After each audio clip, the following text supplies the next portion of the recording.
inshallah, we the first hadith that we take here is hadith tasa wa tis'una ba'da mi'atayn. Hadith 299. 299. This hadith also, before we talk about some important aspect of nikah. Who are we to marry? And who are the legal one, the legitimate women that we can marry, or the legitimate men that we can get married to? So, and who are those that are haram for us according to Islamic what? Islamic Sharia, Islamic law, Islamic tenets. So now, first we take this hadith. This is from Abi Sa'id, from Sa'd bin Abi Waqqas. قال رد رسول الله صلى الله عليه وسلم على عثمان بن مظعون التبتل ولو أذن له لاختصينا. The hadith is reported on the authority of Abu Sa'id al-Khudri. Sa'd bin Abi Waqqas. Sa'd bin Abi Waqqas is one of the early Sahaba of Rasulullah sallallahu alaihi wasallam. He said that رد رسول الله صلى الله عليه وسلم على عثمان بن مظعون التبتل. There is a Sahaba called Uthman bin Mad'un. This Uthman bin Mad'un, he went to Rasulullah sallam, and then he made an inquiry. You know, this Uthman bin Mad'un, he had his genuine zeal and motivation to do more ibadah. Those are those Sahaba that we talked about there last week. He wanted to do ibadah. He wanted to devote his time more for Allah. So then he went to Rasulullah sallam. He asked him about a tabattul. Tabattul, it means celibacy.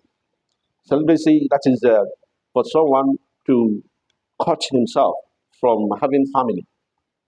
From having family. That is, I will not have a wife, so that we know, just as we said last week, when we have wife, it's nothing but what? But responsibility, upon responsibility.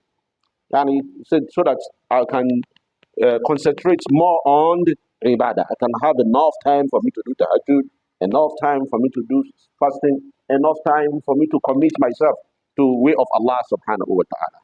Then when he went to ask Rasulullah sallam, then Rasulullah stopped him. He prevented him. So he prohibited him from doing so. So it is this hadith that another Sahaba is reporting now. The Sahaba is reporting the Sa'd bin Abi Waqqas. He said, Rasulullah sallam stopped Uthman bin Mad'un from engaging in celibacy, from cutting himself from a tabattul, from the word tabattul, it means to cut himself from having a family or something like that. He now said, وَلَوْ أَذِنَ لَهُ لَاخْتَصَيْنَا. Hadn't been Rasulullah sallam allowed Uthman bin Mad'un to do that, we too would have done it. We would have done it. That is to say, the Sahaba, they wanted to do more of ibadah, they wanted to do more of commitment to Allah subhanahu wa ta'ala. And then many people, as many of us have seen it, believe that one of the ways that is distracting our life. Because as a man is created to put in the highest level of sacrifice in family. In fact, you can see a lot of things that are going rampant now on social media. They were saying marriage is a scam. Marriage is a scam because everything is all about man putting in all his life. Recently they interviewed one man. They interviewed him. What is the greatest regret you have in your life? He said, my greatest regret is not having children, not having much children or many children. Then they asked him that, how many children do you have? He said, I had 3. He's a white man from the Western world. Anyway, he said, I had 3. He said, how do they use your life? He said, those 3, they consume my money and consume my what? My youthful age, my youth age. They consume it completely. Because I spent everything on them. But he said that I'm just kidding. But he said later on, but it is worth doing. Now he said, okay, they now asking, what is the message you have for your children? He said, my children, it seems that they are male. He said that there will be no enough time for you to get married. There will be no time for you to be ready. Yani, some people you see them at age of something, age of 40, age of this. If you ask them, they will say we are not what? We are not ready. So you can never be ready. You can never be ready, but just put down your determination and then move on and get married. Because if you look at it, men will put everything, all his work, all his up and down is to sacrifice for the family. I mean, even you even see some men. You hardly see men if you look at their wardrobe. You can count the number of clothes they have. Some of us can count the number of clothes they are working. But if you look at the other way around, you will see the plenty. This one that they never touched for years and so on and so forth. Because before you can put in your clothes as a responsible man, you think of what to provide for your family. But despite all this one you put in, when the child grow up, when they ask him or her, who is the best person in your life, say, my mommy. He say, my mommy. In fact, there is one of our brother. He had a lot of he has like 30 wives, and he has money, but you hardly see any good clothes on him. Everything's all about family, this or moving up and down. So that was the one of his firstborn. He's a matured one. So on social media, he now posted something. He said, "Oh, the best person in my even the wife is not working. The mother is not working. It's the father that's giving the mother the money to give the children and money." So he now posted that, "Oh, the best person in my life is my mother." The man just replied back, he said, "You don't get sense." He said, "You too, you soon become a father. Do you understand whether it's your mommy the best something or?" So that is the something that some are looking at it from that angle. But Rasulullah has let us know that all those sacrifices that we put in for our family responsibility, they are ibadah. They are just like tahajjud. They are just like celibacy that we devoted our time for. So we should not see it as anything. No, just see it as part of ibadah. So as for us to have in fact, Rasulullah SAW, for every mounds of moons of food, for for every food that we put into into the mouth of our family is sadaqah. For us to work, all those our actions, our efforts for us to get halal earnings, halal means for our family, they are sadaqah. So all those things cannot say, "Oh, I want to devote my time." So in that case, I will not get married. So that I will not know. It's really discouraged in what? In Islam. So that is about that. But the second thing that we're going to mention is another chapter entirely. It is the major discussion, our discussion today. Just as I said, the what are the people that we are allowed to marry, and then what are the people that we are not allowed to marry. That is Babu al Muharramati fi Nikah, the chapter of those who are forbidden for us to marry in Nikah. You see, sometimes Allah, there is a way Quran or Hadith or even the Sunnah or Sharia as a whole, there is a way it works. Sometimes Quran or Hadith or the Sunnah of Rasulullah, we only mention some of those that are haram. When you have a lot of varieties, plenty things, you will mention only those that are what? Are haram. So you will not mention those that are not haram, because those are haram are limited. They are numbered. Are we getting it? They are numbered. But those that are halal, they are uncountable. They are uncountable. Just like the issue of food now. For instance, there are thousands of food. There are thousands of food, but in Quran you can only see those who are what? Those who are haram. In fact, I saw something recently. Someone said, it's one of those that they are saying they are doing comparative. But in other words, you look at Quran. He went and bought some books of hadith. I think with what he's not a Muslim anyway. He bought books of hadith. Some number of them, not like three or like Sahih Bukhari, Sahih Muslim, and some other things. He wanted to show his people, there are some other people that the religion of theirs, it thrives on ignorance. Because if you know much, too much, you can never be a member of that religion. For you to be there is for you not to know. That's why they will do operation for your head. They will remove the common sense or something that you can use to think. So this one now came on social media, then he showed Quran. So this only one book, and then look at it. He now mentioned uh, he counted Sahih Bukhari, counted Sahih on some other books of Hadith. He said, and all these one they are interpreting this one. How can that one be possible? I just look at this is the highest level of ignorance I can ever see. That is the highest level of ignorance. Someone now say, because when you make one lie, you need 100 lies to what? To back it up. So the Quran is a lie. That's why they need all these other lies to back it up. I just laugh. I said, wow. No anyone in the history of human being that has sense and has knowledge that ever read Quran and say is a lie. Even those that do not believe in it, some of them are convinced that wow, this one is beyond level of human. So when you see Quran talking, Quran we don't mention only one thing. What about the remaining one? Because he wanted to be encyclopedia of knowledge.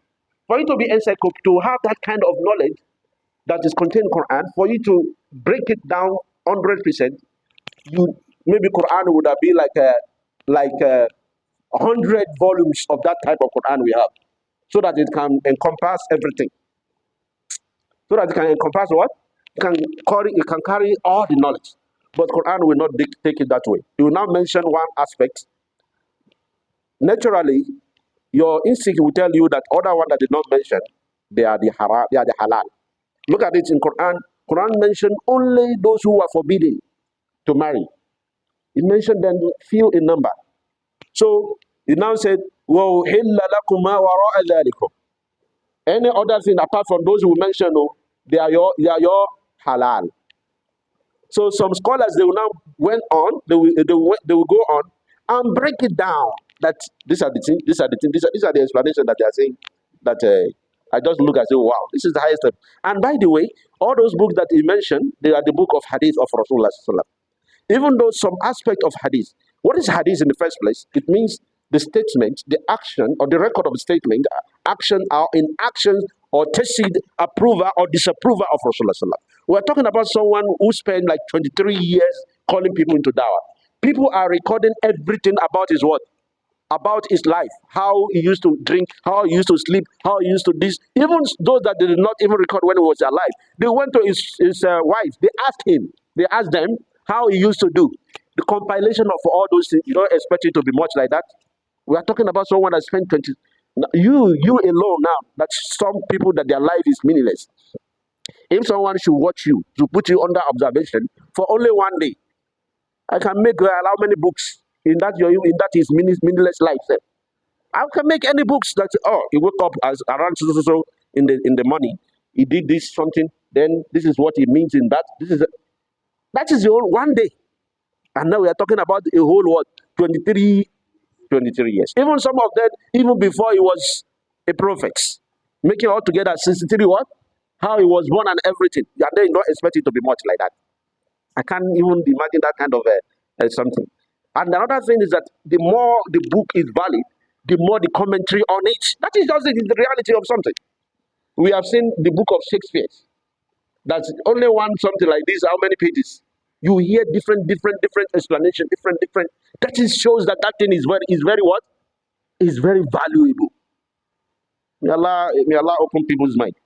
So that is it. Now, just as we said, we're going to talk about those that are haram for us to marry.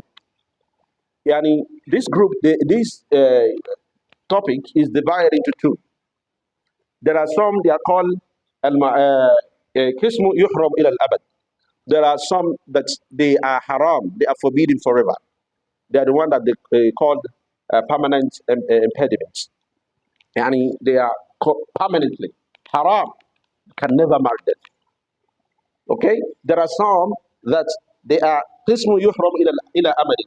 That is, they are temporary impediments. Yani this one is temporarily. You cannot marry them as long as this thing is existing. But when that thing is removed, then you can marry them or you can go on and marry. So now let's look at them one after the other. First, قسم يحرم إلى الأبد. The first one that is this permanent impediment is they are of seven. There are seven group of people that permanently, forever, you can never marry them. Number one, and all of them that they are from nasab, they are from relatives, they are from family. Any some member of your family you cannot in any way. And who are those? Number one, al ummahat. Anyone that is your mother.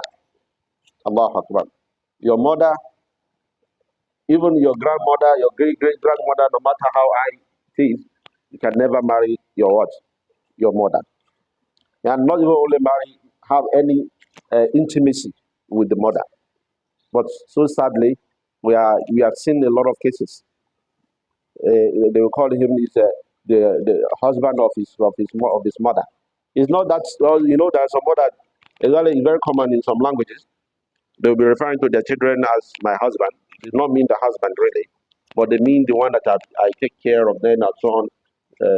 Like in Yoruba, they used to say they will call some people because of the love their mother have for them. They call them okoyai, and the mother of his mother, of his the husband of his mother.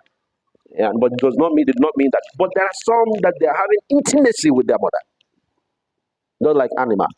May Allah save us from that. So that one is forbidden, haram. That's a big sin. If anybody does it, in fact, even the common sense, even you are not a Muslim, your common sense will forbid that one. We even dislike it. It's irritating. It's irritating. And the same thing is your daughter. And this one is very common these days. In fact, we've seen some parents, some father. I saw one video, shameless father. They even did something. They said he prevented the child from marrying, the daughter from marrying, because it's for him. Can you imagine? All those things, they are irritating. They are, in fact, even the common sense will say this one is not normal. So they are haram. Apart from being irritating culturally or naturally, they are haram that attract strict punishment from Allah. May Allah save us from that. So, and then another one is al-akhwatu min abaway. Abu aw Yani your siblings, your sisters, either from the same father, the same mother, or anyhow it is, either from one side, from your father, and or from mother alone. Anyhow it is haram, strictly haram. And that kind of haram is what is permanent. There will be not a time that since there is no any that no, it is now illegal for you. So that's number three. Number four, banatuhunna. Yani your uh, your the children of your daughters. That's your grand what? Your grandchildren. The daughters of your daughters. So they are also haram. And then daughters of your sisters. Daughters of your what? Of your sisters too. They are also haram for you. Yani daughter of your sisters. They are haram. And then banatu al-ikhwa. Daughters of your brothers. Yani these daughters they are the one that they call what? They call this uh, niece and nephew. Niece and what? And nephew. Yani these niece, they are the one that these niece, they are divided into two. There's one called fratana niece, and the other one called surara niece. Yani fratana, they are the one that they are niece, that is they are the children of your sister. Okay? Of your sister. Other one, they are the children, that is the surara. Yani, because what relates between the connection between you is your sister.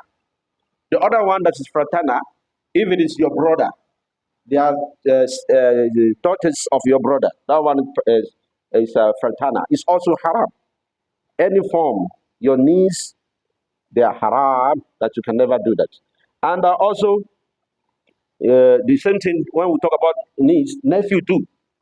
If you are a woman, yani your brother, you as a woman now, your brother, the children of your brother cannot say, oh, this one don't become successful, don't come grow up, this and that. Then let me marry this one. It's something, this one can be strange to us somehow, but it happened. You know, there are some that you as the first son, for instance, okay, you as the first son, you married, you are giving birth, and your father has a second or third wife, younger wife, that you as the first son, and that's your father, you are giving birth to almost the same time. You know, it happens that even your own child will even be older than what? Than your brother or your sister. You know, it's your own child will be. You cannot say, no, they are fun and let them marry each other. Uh-uh. It cannot be. I hope we get that point. So, and then another one is al-amat, all uh, paternal aunties. Yani amat, the aunties from your father, or uncle from your father. The same thing, auntie, uncle. You know, when it's auntie, it means you are a male. You want to marry your auntie. Or you are a female, you want to marry your uncle. Are we getting it? Uh-huh. So it is haram as well. So, and well, khalat, even if it is matana as well, from your side of your mother, it's haram. You cannot, you cannot do that. So the delil for this, these are the, if you count them, they are seven in number. These ones, they are haram permanently. There will be no any situation or any condition or any time which that kind of impediment will be lifted. It's permanent impediment. So permanent haram. It's forbidden forever. As long as it's confirmed this is your sister, as long as it's confirmed this is your brother, it confirms your uncle, your niece, your nephew, and your siblings, mm-mm. Your father, your mother, this is haram marriage between this party. So the dalil for this is there in Quran in Surah An-Nisa, verse 23. Allah says, وَحِلَّ لَكُمْ وَرَاءَ ذَلِكُمْ. When He mentioned all those things, then He mentioned it, that any other one apart from this one we mentioned, they are your halal. But all those one, Allah mentioned them one after the what? After the other. Then, so another said, وَيُحْرَمْ وَيُحْرَمْ مَا يُمَاثِلُهُنَّ مِنَ الرَّضَاعَةِ. This one that we mentioned, they are from family, that you have blood relation with them. There is another way too in which this kind of impediment, this kind of haram, hurma, can exist. If there is co-arada'a, fostering. Yeah, and what is fostering? There is a common practice in among Arab men that when they give birth, so it's not the mother that will breastfeed the child throughout his life. They will send the child to a nanny to foster the child, to breastfeed and take care of the child. In that case, I will bring my own to the same mother. That is our own work. You two will bring your own, and then the mother, that's our mother, that foster mother, will be breastfeeding two of our children. These two of our children, by that means, they have become what? Brothers. By breastfeeding, they become brothers. That they can never do what? There can never be. All the rulings of blood brother will be applied on them. And that our mother too, that breastfeed us, is not our biological mother, but it's foster mother. All the ruling of the mother, it is now for her. Our own uncle too has become like our own what? Uncle. That is the things that this one is contained in hadith of Rasulullah sallam. Even though it's not directly spelled in Quran, Rasulullah sallam says it, يُحْرَمُ مِنَ الرَّضَاعِ مَا يُحْرَمُ مِنَ النَّسَبِ. Anything that is haram from the family or blood relation is also haram fostering family as well. Yani breastfeeding family. So that is now. ويحرم أربع بالمصاهرة.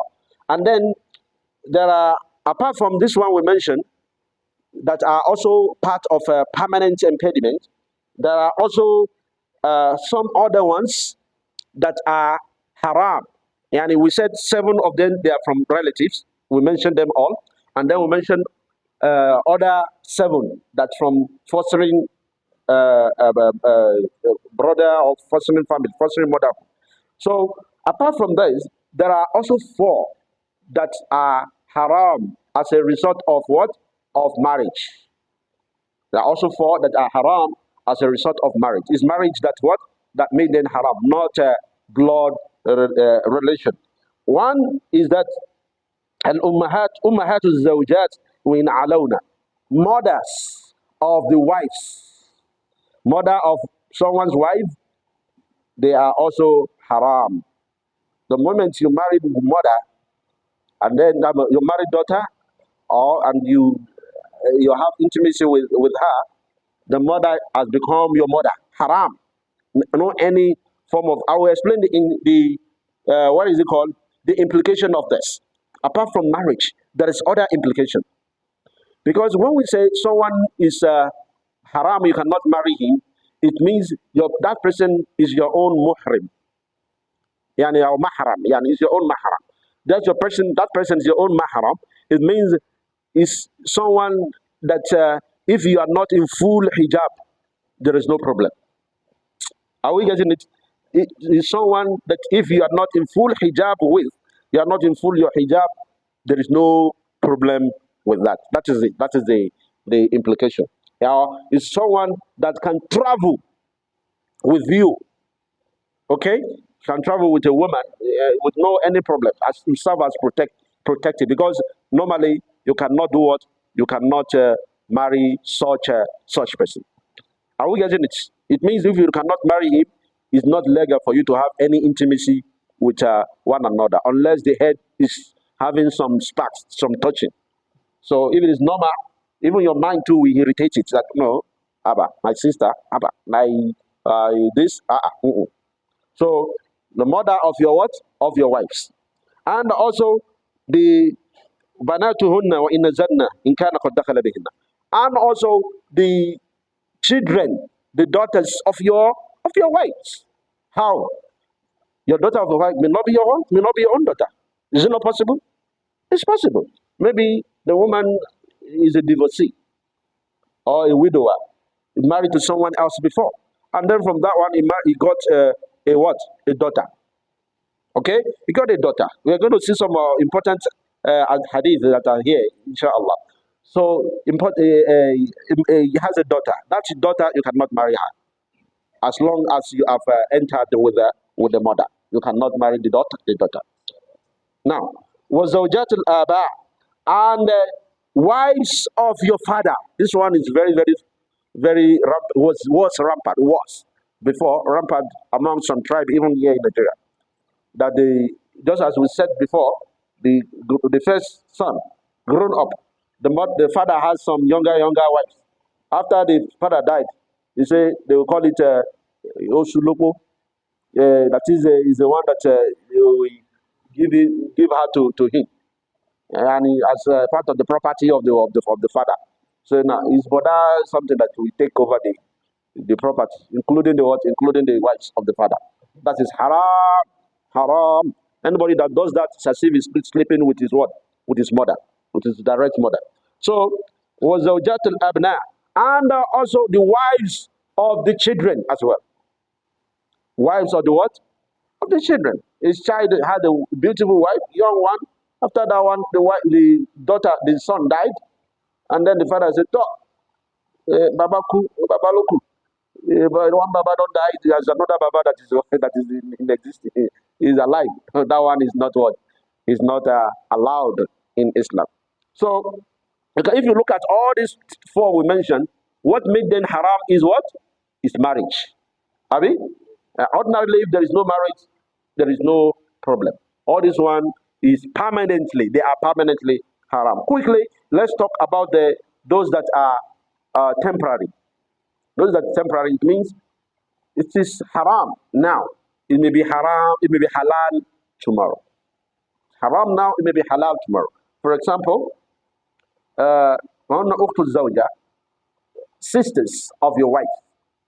As long as sisters of your wife, as long as that's your wife, that is her sister, is still your wife, is haram. You cannot combine two sisters. We're going to see one hadith about this one too. Very interesting hadith. Yani, you cannot combine them. And they enjoy this family. Let me bring you my sister too, so that we can. It's haram. Cannot combine two sisters. We have seen something that the twin sister. I saw one documentary recently. Twin sisters. They said they cannot separate themselves. They marry the same husband, the same man.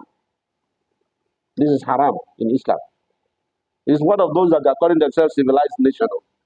This is haram, strictly haram in Islam. You cannot do that. And then also wa'ammatuha, and also the auntie of your sister. As long as that your sister is with you, you cannot. But if there is divorce, maybe someone married a sister and the sister died, and then they are so okay, you can marry the other sister. There is no problem in that. And also amma, the auntie after the wife is no longer your wife also. Then there are many other that we cannot marry. So okay, this oh, this thing has caused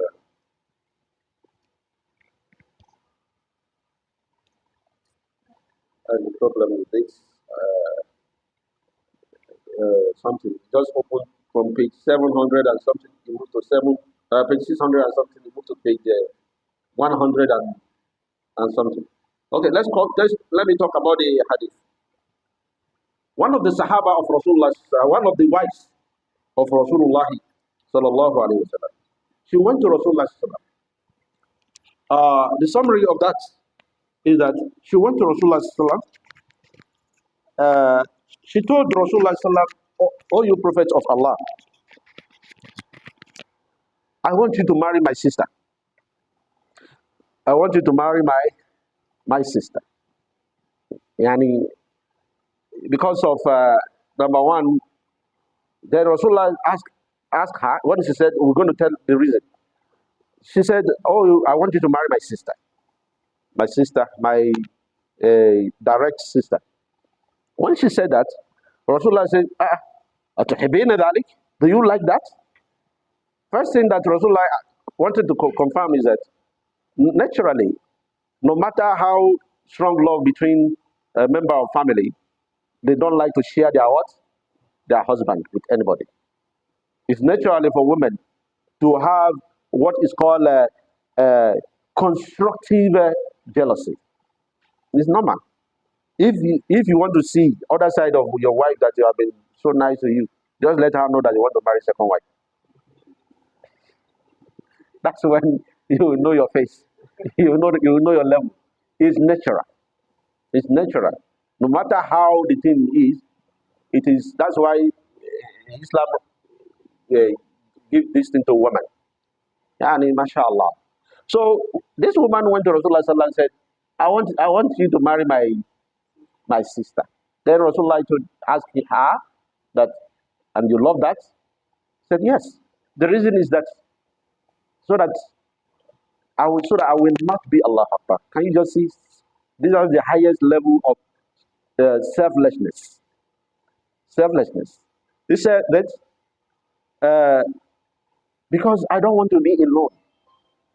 I don't want to be alone. Alone in what it means that because marrying wife Rasulullah sallam, having opportunity to be among the wives of Rasulullah sallam, is opportunity of life. By that you have automatically become what? Become the ummahat, the ummul of mu'minin, mother of believers. By that you have been elevated higher, the status. By that, mashallah, you have a lot of benefits. We are not talking about financial benefit. Because if it is financial benefit, they did not have it. They did not what? Aisha reported that sometimes in the house of Rasulullah sallallahu, they will not cook anything for 3 days. They will be living on two things: water and dates.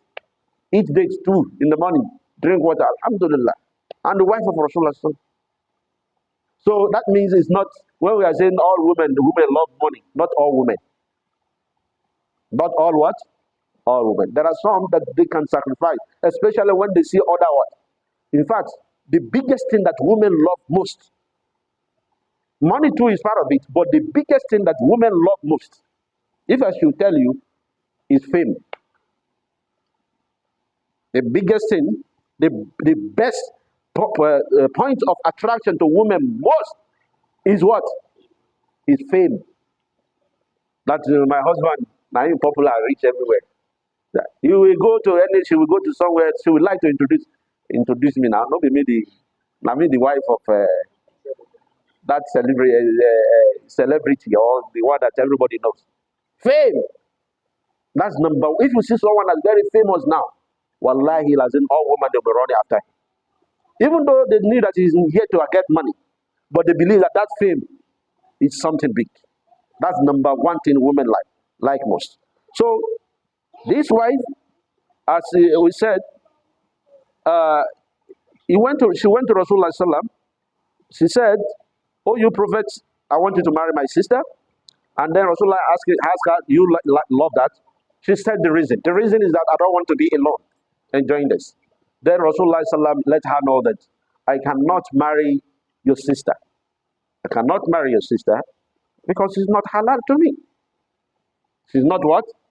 Why? Because you are in my house. I cannot combine the two sisters. Now, that is number one. But the woman then said, "But we heard that you wanted to marry."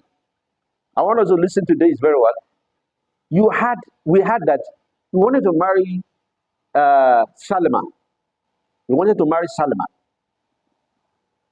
bintu Salma. But we heard that you wanted to marry Salma. And then who is this Salma? This Salma is a daughter to one of the wives of Rasulullah sallallahu. And then she was living with her mother, Salma. Salma was a widow who died. Then majority of wives of Rasulullah, they were widow. With one or two, or maybe all of them, they are widow. You see, I didn't mean Rasulullah wanted beautiful something they would have married, but he married all these people for the sake of what? Of Allah, and also to encourage mu'minin that if there are widows that you know they are upright, don't leave them. Remarry what? Remarry them. Are we getting it? So this Salma married to someone else before, who she had a daughter from that person, and that daughter is the one called Salma. That's why they call the mother Salma, the mother of Salma. So then this woman now said, "But we heard that you want to marry the Salma that is living in your house with her mother." The first thing is that nobody today that fake news they spread. Fake news has been what? Has been spreading long time ago. Then Rasulullah was surprised that Salma, you know that kind of thing. He said, Salma, Salma, yes, we heard that you want to marry Salma. Rasulullah said that even though he's not his Rabiba, he's not a lady that is living under his roof, under his custody, that is living with his wife. This Salma that you are talking about, this Salma that you are talking about, our father and I, we were breastfed by a same person. What is that? Who is that person? The name of the person is Suwaiba. That Suwaiba was a slave to Abu Lahab. Was a slave to what? To Abu Lahab. You know, Abu Lahab was one of the uncles of Rasulullah sallallahu. When Rasulullah was giving birth to, Abu Lahab was one of those who were happy, and so on. So this slave, out of joy, happiness, so she carried the baby, Rasulullah sallam, and breastfed him.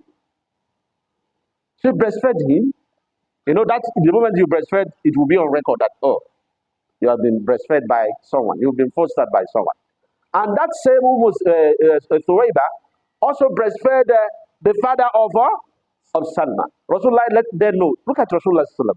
He did not accurately say that I cannot marry. It took his time to explain the reasons. That is even is not my Rabiba. That is to say, I cannot marry Salama for two reasons. One of them is Rabiba because she is under my roof. She is a daughter to my wife. That one has disqualified her. And second thing is that her father and I, we are the same fostering mother.